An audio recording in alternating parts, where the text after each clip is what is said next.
L'enveloppe tremblait dans ses mains, alors qu'elle se tenait gelée devant la porte du bureau de Dominic. Isabella Romano presse sa paume contre son estomac encore plat, sentant le poids du secret grandissant en elle. 3 mois de vie qu'elle n'avait pas planifié, n'avait pas attendu et maintenant voulait désespérément protéger. À travers la fente dans la porte, sa voix coupa à travers le silence comme une lame. Enfant, le rire de Dominic était froid, dédaigneux. Marco, tu connais ma position. Je ne les ai jamais voulus. Cet empire, cette vie, il n'y a pas de place pour une faiblesse comme ça. Un enfant serait une responsabilité que je refuse de porter. Les mots la frappèrent comme des coupes physiques. Chaque syllabe brisa l'espoir fragile qu'elle avait construit pendant 3 mois. Sa main se déplaça instinctivement vers son abdomen, des instincts maternels protecteurs, déjà féroces malgré la terreur inondant ses veines. Elle avait été sa femme de ménage pendant 2 ans, son amante en secret pendant 8 mois, et maintenant portant son enfant depuis 3, mais il ne le saurait jamais. Isabella se détourna de la porte, sa décision se cristallisant à chaque pas dans le couloir de marbre. Au matin, elle serait partie. La semaine prochaine, elle disparaîtrait complètement, et Dominic Castellano ne la trouverait jamais ni l'enfant qu'il avait déjà rejeté sans savoir qu'il existait. Poursuivre le voyage de cette histoire, rejoignez notre communauté. Notre but est d'atteindre 1000 abonnés, et votre soutien fait toute la différence. Abonnez-vous et laissez un commentaire nous disant d'où vous écoutez. Isabella avait perfectionné l'art de l'invisibilité pendant 2 ans de travail dans le manoir Castellano. Elle se déplaçait dans le vaste domaine comme un fantôme efficace, silencieuse, anodine. L'autre personnel la remarquait à peine. Les gardes hochaient la tête sans vraiment la voir, et les associés de Dominic la regardaient à travers comme si elle faisait partie du mobilier. Cette invisibilité avait été son plus grand atout jusqu'à ce qu'elle devienne sa plus grande arme. Elle plia le reste de ses maigres affaires dans un sac de sport usé, ses mouvements mécaniques, alors que son esprit parcourait le plan qu'elle avait construit dans les 72 heures depuis qu'elle avait entendu cette conversation. 3 jours de sourire à travers la nausée matinale. 3 jours à lui servir le petit déjeuner, tandis que son cœur se brisait à chaque regard occasionnel qu'il lui donnait. 3 jours à planifier une évasion de l'homme le plus dangereux de New York, Bella. Sa voix depuis l'embrasure de la porte la fit sursauter, et elle fourra rapidement le sac sous son lit étroit. Dominic Castano remplissait l'embrasure de la porte de sa petite chambre dans les quartiers du personnel. Un espace qu'il n'avait jamais entré auparavant. 6 pieds 3 d'élégance létale dans un costume noir taillé sur mesure, cheveux foncés parfaitement coiffés, mâchoire assez acérée pour couper du verre. À 38 ans, il commandait des empires avec un regard et mettait fin à des vies avec un mot. Et pendant 8 mois, il l'avait tenu dans ses bras avec une tendresse qui contredisait tout ce que le monde savait de lui. Monsieur Castellaniano, elle garda sa voix ferme, professionnelle. Le masque qu'elle avait porté pendant 2 ans glissa en place.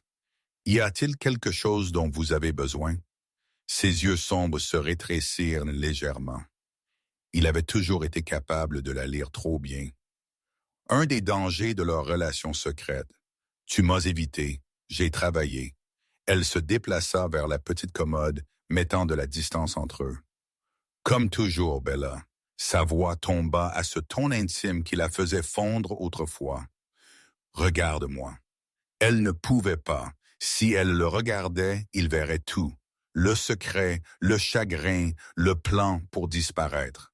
Alors elle garda son dos tourné, doigts agrippant le bord de la commode jusqu'à ce que ses jointures blanchissent. « Je suis fatigué, Monsieur Castellano. S'il n'y a rien dont vous avez besoin, arrêtez de m'appeler comme ça. » Il traversa la pièce en 3 enjambées, sa main douce sur son épaule alors qu'il la tournait pour lui faire face. « Qu'est-ce qui ne va pas? Parle-moi. » L'inquiétude dans ses yeux la brisa presque. C'était le Dominic qu'elle seule connaissait. L'homme derrière le monstre, celui qui traçait ses cicatrices et embrassait les larmes qu'elle n'avait jamais laissé personne d'autre voir. L'homme qui l'avait fait croire follement qu'elle pourrait être plus que juste son secret. Rien ne va pas.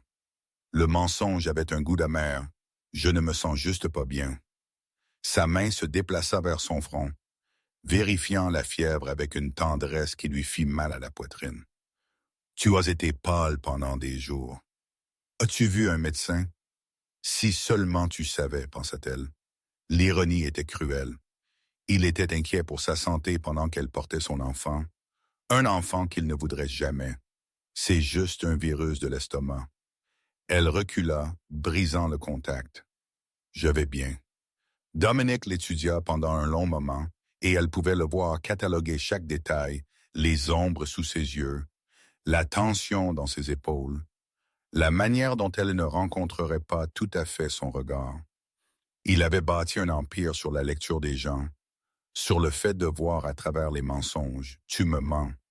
Ce n'était pas une question, son cœur martelait. J'ai besoin de me reposer. S'il vous plaît, pendant un moment, elle pensa qu'il insisterait. Exiger des réponses.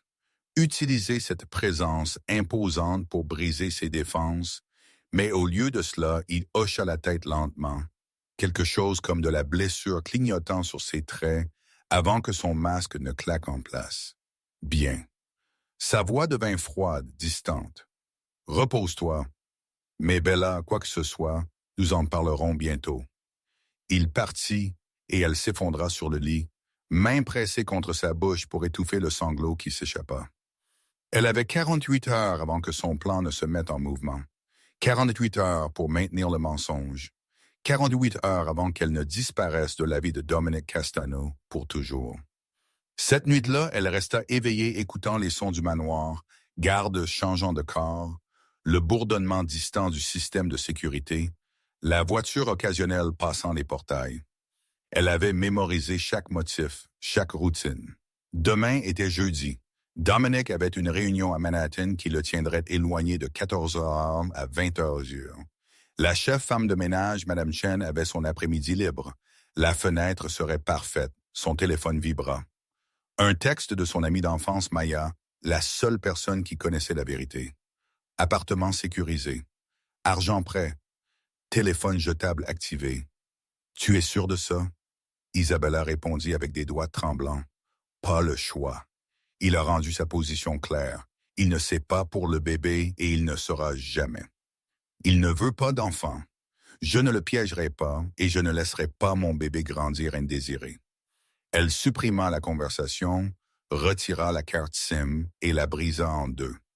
Demain, elle laisserait ce téléphone derrière. Laisser tout derrière sauf la vie grandissant en elle et les morceaux brisés de son cœur. À 6 heures du matin, elle se leva et fit sa routine matinale une dernière fois. Elle prépara l'espresso de Dominic exactement comme il l'aimait. Noir, sans sucre, avec un zeste de citron. Elle disposa son petit déjeuner dans la salle à manger. Fruits frais, pain grillé aux grains entiers, les documents financiers arrangés précisément. Elle se déplaçait dans le manoir, rangeant, nettoyant, étant la femme de ménage invisible parfaite. Quand il descendit à 7h30, elle remplissait la carafe à café. « Bonjour, Bella. » Sa voix était plus douce qu'hier, cherchante. « Bonjour, Monsieur Castellano. » Elle garda ses yeux baissés. « Bella, ton emploi du temps est sur le bureau. Madame Chen a laissé le menu pour le dîner de ce soir. Le nettoyage à sec sera livré à 3. Professionnelle, distante, sûre. Elle sentit son regard brûler en elle, mais ne leva pas les yeux. Ne pouvait pas lever les yeux. Si elle voyait son visage, voyait ses yeux sombres, qui l'avaient une fois regardée comme si elle était quelque chose de précieux, elle craquerait. Nous devons parler. Sa main attrapa son poignet, douce mais ferme. Ce soir, plus d'évitement de ça. Bien sûr, Monsieur Castiano, le mensonge vint facilement maintenant. D'ici ce soir, elle serait partie. À 14h15, Isabella regarda de sa fenêtre le convoi de SUV noir de Dominic passer les portails du manoir. Elle compta jusqu'à 100, puis bougea. Le sac de sport sortit de sous le lit. Elle avait emballé léger, quelques changements de vêtements, articles de toilette, l'enveloppe d'argent qu'elle avait économisée pendant 2 ans, le collier de sa mère, tout le reste elle le laissa derrière, incluant la chemise de nuit en soie que Dominique lui avait donnée, toujours enveloppée dans du papier de soie dans son tiroir, incluant la photo d'eux qu'elle avait stupidement prise une nuit quand il s'était endormi à côté d'elle, son visage paisible d'une manière que le monde ne voyait jamais. Elle laissa derrière la femme qui avait été assez folle pour tomber amoureuse d'un homme qui ne pourrait jamais l'aimer en retour. L'entrée du personnel était claire. Elle l'avait chronométrée parfaitement. Les gardes changeaient de corps. Les autres femmes de ménage étaient dans l'aile ouest. Le chef était au marché. Elle se glissa dehors comme de la fumée, juste une autre employée par tantôt. L'arrêt de bus était à 3 pâtés de maison. Elle avait marché cette route 100 fois, mais aujourd'hui chaque pas se sentait lesté de finalité. Le manoir disparut derrière les arbres et les murs, et avec lui la vie qu'elle avait construite dans ses ombres. Son téléphone, le nouveau jetable que Maya lui avait donné, vibra. Voiture attendant à l'arrêt de bus. Chauffeur sait te conduire à l'appartement. Détruis ce message. Isabella le supprima et leva les yeux pour voir une berline anonyme au ralenti au coin. La conductrice, une femme plus âgée aux yeux gentils, hocha la tête une fois, poste de questions. Maya avait bien choisi. Penn Station, Isabella dit doucement, changeant le plan à la dernière seconde. L'appartement que Maya avait sécurisé était à Brooklyn, mais l'instinct lui cria d'ajouter une autre couche de diversion. Ensuite, je marcherai de là. La conductrice hocha la tête et s'engagea dans la circulation. Isabella pressa sa main sur son estomac, chuchotant à la vie en elle. « C'est juste nous maintenant, bébé, mais je promets que je te donnerai tout. Amour, sécurité, une vraie maison. Tout ce qu'il a dit qu'il ne pourrait pas. » La ville défila floue devant la fenêtre. Elle était née à New York, élevée dans ses quartiers les plus rudes, s'était battue pour survivre par pure volonté. Elle pourrait le refaire. Pour son enfant, elle pourrait faire n'importe quoi. À Penn Station, elle paya la conductrice en espèces et disparut dans la foule. Elle prit 3 lignes de métro différentes, fit demi-tour 2 fois et émergea finalement à Brooklyn alors que le soleil commençait à se coucher. L'appartement était dans un immeuble modeste à Sunset Park. Rien comme le luxe du manoir, mais c'était le sien. Sûr, anonyme. Maya attendait à l'intérieur, son expression tendue d'inquiétude. « Ça va? » « Non. » Isabella posa son sac et se laissa finalement le sentir. Le chagrin, la terreur, le poids accablant de ce qu'elle avait fait. « Mais je le serai. » Maya l'attira dans une étreinte féroce. « Il va te chercher. » Tu sais ça, n'est-ce pas? Des hommes comme Dominic Castellano ne laissent pas juste les gens disparaître. Il ne cherchera pas fort. La voix d'Isabella était creuse. J'étais juste la femme de ménage. Juste un secret qu'il gardait dans le noir. Il sera en colère un moment, puis il passera à autre chose. Et le bébé, la main d'Isabella se déplaça de manière protectrice vers son estomac. Il n'a jamais à savoir. Il a rendu son choix clair. Cette nuit-là, elle était allongée dans le lit inconnu, fixant le plafond de sa nouvelle vie. Quelque part à travers la ville, Dominique découvrait probablement juste qu'elle était partie. Elle imagina sa réaction, la fureur froide, les ordres aboyés pour la trouver, la recherche systématique qui se retrouverait vide parce qu'elle avait été si prudente. Ce qu'elle n'imaginait pas était la dévastation. La manière dont il avait fouillé sa chambre, cherchant des indices. La manière dont il avait trouvé la carte SIM brisée et su immédiatement que ce n'était pas un simple départ. La manière dont il s'était tenu dans l'embrasure de sa chambre vide à 3 heures du matin, son parfum toujours persistant dans l'air, et sentit quelque chose se briser dans sa poitrine qu'il avait pensé impénétrable. Elle n'imaginait rien de tout cela parce qu'elle s'était convaincue qu'il ne se souciait pas assez pour le sentir. Elle avait tort. 3 semaines plus tard, Isabella avait construit une routine prudente. Elle travaillait à distance comme traductrice. Sa maîtrise de l'italien et de l'espagnol enfin mise à profit. Elle évitait les caméras, payait tout en espèces et ne restait jamais trop longtemps au même endroit.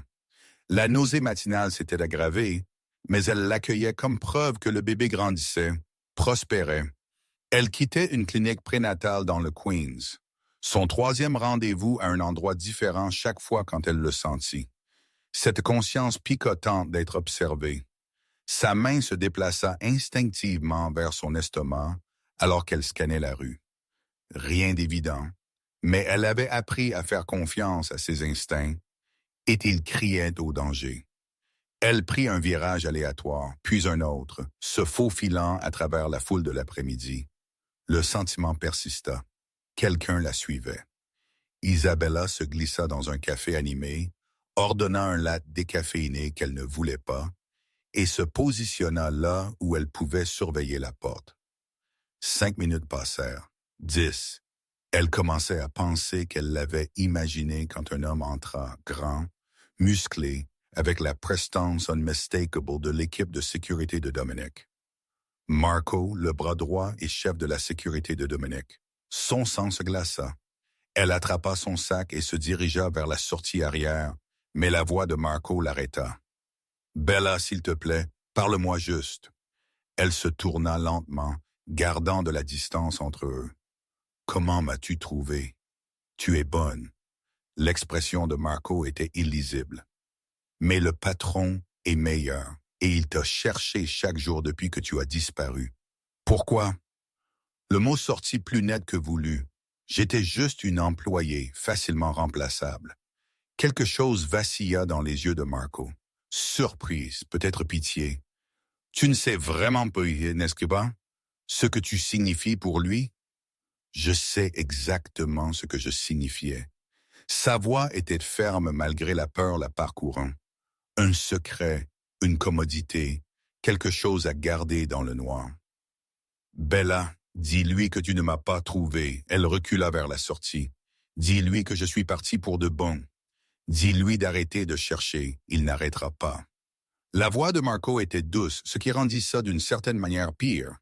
Il a été Bella. J'ai travaillé pour Dominic Castellano pendant 15 ans. Je ne l'ai jamais vu comme ça.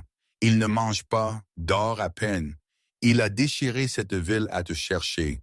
Les mots auraient dû apporter satisfaction. Au lieu de cela, ils apportèrent culpabilité et confusion. Il s'en remettra. Le feras-tu? La question frappa trop près de chez elle. Elle se tourna et courut. Marco ne suivit pas. Mais alors qu'elle disparaissait dans le métro, elle savait que le temps pressait. Si Marco l'avait trouvée, Dominic ne serait pas loin derrière. Elle y avait besoin de bouger encore, changer tout, disparaître plus profondément. Cette nuit-là, elle dit à Mia qu'elle quittait New York. « Où iras-tu? » Maya demanda, larmes dans ses yeux. « Mieux si tu ne sais pas, » Isabella serra son amie. « Merci pour tout. Je te contacterai quand ce sera sûr. » « Bella, peut-être devrais-tu lui parler. Dis-lui pour le bébé. Il ne veut pas d'enfant. » Les mots étaient automatiques maintenant, un bouclier contre le doute qui s'insinuait pendant les nuits sans sommeil. Je l'ai entendu le dire. Je ne le piégerai pas et je ne laisserai pas mon bébé se sentir indésiré. Elle quitta New York sur un bus Greyhound à minuit, se dirigeant vers l'ouest sans destination claire, juste loin, toujours loin. Mais dans le manoir à travers la ville, Dominic Castellano était assis dans son bureau, fixant les images de sécurité que Marco avait obtenues du café. Il regarda le visage de Bella, la peur, la détermination, la manière dont sa main se déplaçait de manière protectrice vers son estomac. Ce geste, il l'avait vu 3 fois dans les images, toujours le même mouvement protecteur.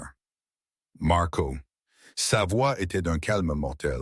« Amène-moi Dr. Reeves maintenant. » Dr. Reeves arriva dans l'heure, nerveux en présence de l'homme le plus dangereux de la ville. La femme dans ses images. Dominic le rejoint. Opinion professionnelle. Que voyez-vous?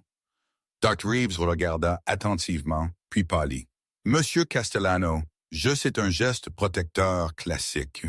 Combiné avec son apparence, le léger gain de poids au visage, la manière dont elle bouge prudemment, Je dirais qu'elle est approximativement 3 à 4 mois enceinte. Le monde s'arrêta. Dominic rejoint les images, les voyant maintenant avec une clarté horrifiante. Le léger gonflement de son abdomen qu'elle essayait de cacher, l'épuisement sur son visage, la protectivité féroce dans chaque mouvement. 3 à 4 mois, répéta-t-il, son esprit calculant. Elle est partie il y a 3 semaines, ce qui signifie qu'elle était enceinte quand elle est partie. Marco termina doucement. Et patron, cette conversation que nous avons eue dans votre bureau sur les enfants, elle a dû l'entendre. Les mains de Dominic se serrèrent en poing. La conversation revint avec une clarté brutale. Marco l'avait poussé à considérer s'installer, avoir un héritier, et il l'avait ignoré en riant, dit que les enfants étaient une responsabilité, dit qu'il ne les avait jamais voulus. Il avait menti, se protégeant, gardant ses murs levés parce que vouloir quelque chose, vouloir quelqu'un était la vulnérabilité la plus dangereuse dans son monde. Et Bella l'avait entendu, l'avait cru, avait couru parce qu'elle pensait qu'ils rejetteraient leur enfant. Trouvez-la, sa voix était immobile. Je me fiche de ce qu'il faut. Trouvez-la et ramenez-la à la maison. Patron, elle ne veut pas être trouvée. Alors nous lui ferons comprendre. Dominic se leva, sa décision absolue. Elle porte mon enfant. Elle est la femme que je te... Il s'arrêta, les mots étrangers sur sa langue. Elle est à moi et je la ramène à la maison. Isabella arriva à Chicago avant que l'argent ne s'épuise. Elle avait trouvé une petite chambre dans une pension payée pour 2 semaines et cherchait du travail quand son monde s'effondra. Elle marchait de retour d'un entretien d'embauche, un poste de nettoyage dans un hôtel utilisant un faux nom, quand le SUV noir s'arrêta à côté d'elle. Elle n'eut pas besoin de voir à l'intérieur pour savoir qui c'était. Dominic sortit et la vue de lui coupa le souffle. Il avait l'air terrible, des ombres sous ses yeux, son apparence habituellement immaculée légèrement débraillée, son visage plus dur qu'elle ne l'avait jamais vu. Monte dans la voiture, Bella. Non. Elle continua de marcher, cœur martelant. Il égala son pas. Nous devons parler. Nous n'avons rien à nous dire. Notre bébé serait en désaccord. Elle s'arrêta net, main se déplaçant instinctivement vers son estomac. Comment ai-je découvert? Sa voix était serrée de fureur contrôlée.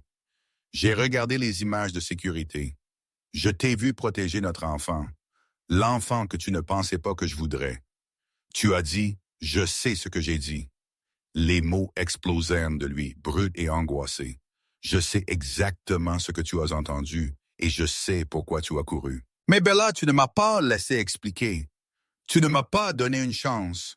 Une chance de quoi? Des larmes brûlaient ses yeux. Pour me dire de m'en débarrasser, pour m'offrir de l'argent pour disparaître. Je ne laisserai pas mon bébé grandir en se sentant indésiré, Dominic. Je ne le ferai pas. Indésiré? Il s'approcha, ses mains douces alors qu'elles encadraient son visage. Bella, j'ai déchiré ce pays à te chercher. Je n'ai pas dormi plus de 2 heures par nuit depuis que tu es parti. J'ai eu chaque ressource que je possède cherchant la femme que j'aime et l'enfant que je ne savais pas que je désespérais d'avoir. Les mots n'avaient pas de sens. Tu as dit que les enfants étaient une responsabilité. J'ai menti. Sa voix se brisa. J'ai menti parce que Marco me poussait à m'installer, à penser à l'avenir, et j'étais terrifié. Terrifié parce que j'étais déjà tombé amoureux de toi. Terrifié parce que te vouloir, te nécessiter, me rendait vulnérable de manière que j'avais juré de ne plus jamais être. Elle secoua sa tête, ne faisant pas confiance à cela. Tu m'as gardée secrète. Tu n'as jamais, je t'ai gardée secrète pour te protéger. Ses mains tombèrent sur ses épaules. Bella, sais-tu ce que mes ennemis feraient s'ils savaient que tu comptais pour moi? Le danger dans lequel je te mettais juste en me souciant de toi? Je t'ai gardé caché parce que j'essayais de te garder en sécurité, pas parce que j'avais honte. Alors pourquoi tu ne m'as pas dit? Les larmes tombèrent maintenant, chaudes et en colère. Pourquoi tu n'as pas expliqué? Parce que je suis un lâche. L'admission sembla lui coûter.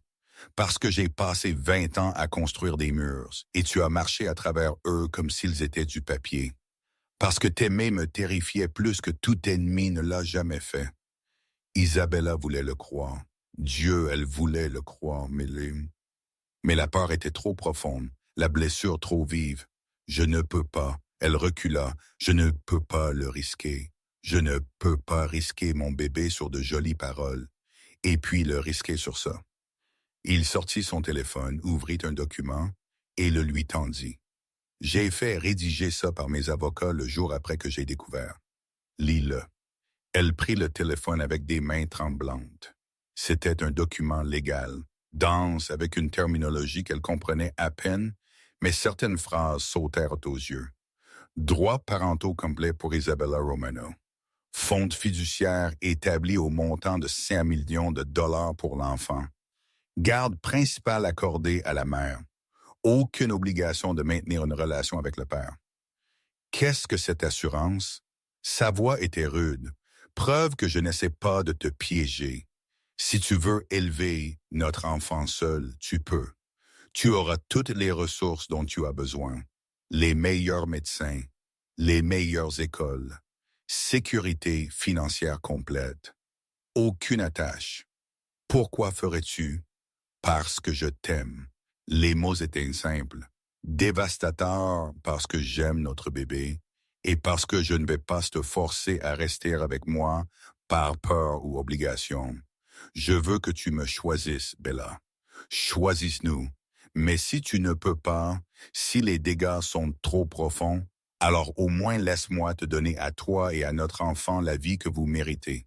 Elle fixa le document, puis lui son monde basculant. Tu es sérieux. Je n'ai jamais été plus sérieux à propos de quoi que ce soit dans ma vie. Il prit ses mains, son toucher douloureusement familier. Je sais que je t'ai blessé. Je sais que je t'ai fait sentir comme si tu n'étais pas assez, comme si notre bébé ne serait pas voulu.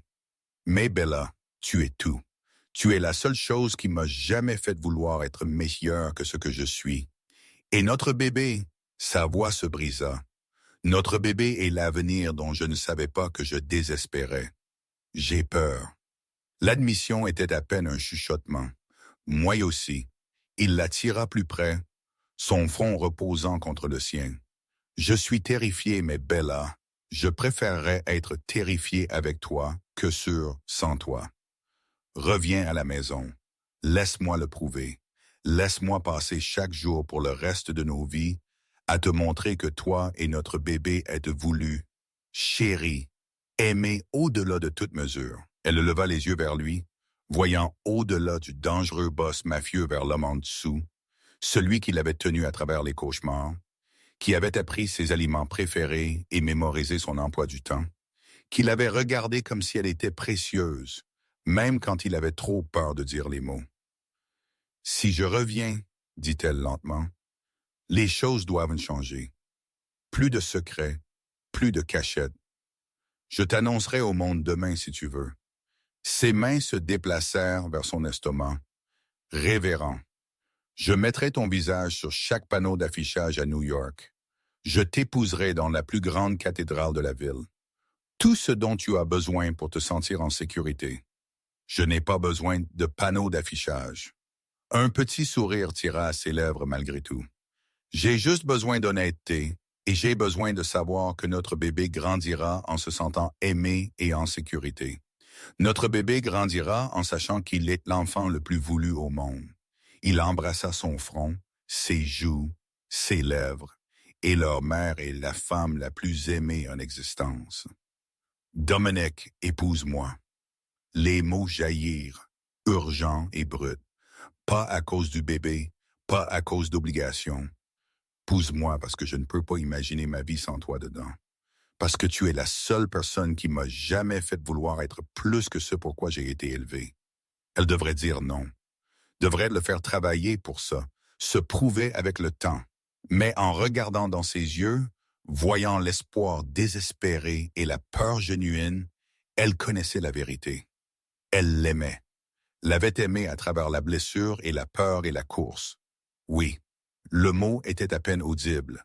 Oui, mais Dominique, si jamais tu me fais me sentir indésiré à nouveau, si jamais tu fais sentir notre enfant comme un fardeau, je ne le ferai pas. Il l'embrassa profondément, versant tout ce qu'il ne pouvait pas dire dans le contact. Je jure sur ma vie, Bella, toi et notre bébé êtes mon tout. Le vol de retour à New York était surréaliste. Dominique avait affrété un avion privé et Isabella s'assit dans un luxe qu'elle n'avait jamais expérimenté, sa main ne quittant jamais la sienne. « J'ai besoin de te dire quelque chose, dit-il alors qu'il volait au-dessus du Midwest. À propos de réagir la façon dont j'ai fait, à propos de pourquoi l'idée d'enfant me faisait si peur. » Elle se tourna pour lui faire face, voyant la vulnérabilité dans son expression. « J'avais une sœur. Sa voix était basse, douloureuse. Gabriella, elle avait 5 ans de moins que moi. Quand j'avais 22 ans et que je prenais juste le contrôle de l'entreprise familiale, nos ennemis l'ont kidnappée, l'ont utilisée pour m'atteindre. » La main d'Isabella se resserra sur la sienne. Je l'ai récupérée, mais elle n'a jamais été la même. Le trauma. Il s'arrêta, dégluti difficilement. Elle a pris sa propre vie 3 ans plus tard, et j'ai juré de ne jamais mettre une autre personne que j'aimais dans cette position. Ne jamais avoir une famille qui pourrait être utilisée contre moi. Oh, Dominique, elle comprit maintenant. La peur derrière ces mots, les murs qu'il avait construits. Mais ensuite tu es entré dans ma vie. Il la regarda, les yeux brillants de larmes non versées. Et je réalisais que j'étais déjà vulnérable. Je t'aimais déjà, avait déjà quelque chose à perdre. Et quand j'ai découvert pour le bébé, Bella, j'étais terrifié. Mais j'étais aussi plus certain que je ne l'ai jamais été à propos de quoi que ce soit. Je veux ça. Je te veux. Je veux notre famille. Et je passerai le reste de ma vie à m'assurer que vous êtes tous deux protégés. Nous nous protégerons l'un l'autre, dit-elle fermement. C'est ce que fait la famille. Quand ils atterrirent à New York, Isabella s'attendait à retourner au manoir. Au lieu de cela, Dominique la conduisit à une belle maison en grès à Brooklyn. « Je l'ai achetée la semaine dernière, expliqua-t-il. Je sais que le manoir est mon monde, mais je veux que tu aies une maison qui est la nôtre. Quelque part où tu te sens en sécurité, quelque part où notre bébé peut grandir avec une cour et des voisins. » Et elle l'embrassa, faisant taire l'explication nerveuse. « C'est parfait. » Les 3 mois suivants furent un tourbillon. Dominique tint sa promesse. Il annonça leur relation publiquement, la présenta à ses associés comme sa future femme, et rendit clair que quiconque la menacerait répondrait à lui personnellement. Le mariage fut petit, intime, juste des amis proches et la famille dans le jardin de leur maison en grès. Isabelle porta une simple robe blanche qui s'adaptait à son ventre qui grandissait, et Dominique la regarda comme si elle était la seule personne au monde. « Moi, Dominique Castellano, te prends, Isabella Romano, pour être ma femme, dit-il, sa voix ferme malgré l'émotion dans ses yeux. Je promets de t'aimer, de te protéger et de te chérir pour tous les jours de ma vie. Je promets d'être le père que notre enfant mérite et le mari dont tu as besoin. Je promets de ne jamais te faire douter de ta valeur ou de ta place dans ma vie à nouveau. » Elle pleurait au moment où il termina, et ses propres vœux furent simples. « Je te choisis chaque jour. Je te choisis. Je nous choisis. » Quand leur fille naquit par une nuit de décembre enneigée, Dominique la tint avec des mains tremblantes, des larmes coulant sur son visage. « Elle est parfaite, chuchota-t-il, regardant du bébé à Isabella. « Vous êtes tous deux parfaits. »« Comment devrions-nous l'appeler » Isabella demanda, épuisée mais rayonnante. Dominique regarda sa fille, ses petits doigts enroulés autour de son pouce et sentit quelque chose bouger dans sa poitrine, le dernier mur s'effondrant, le dernier morceau de son cœur s'ouvrant. « Gabriella, dit-il doucement, après ma sœur, pour qu'elle vive dans quelque chose de beau au lieu de tragique. » Isabella sourit à travers ses larmes. « Gabriella Castellano.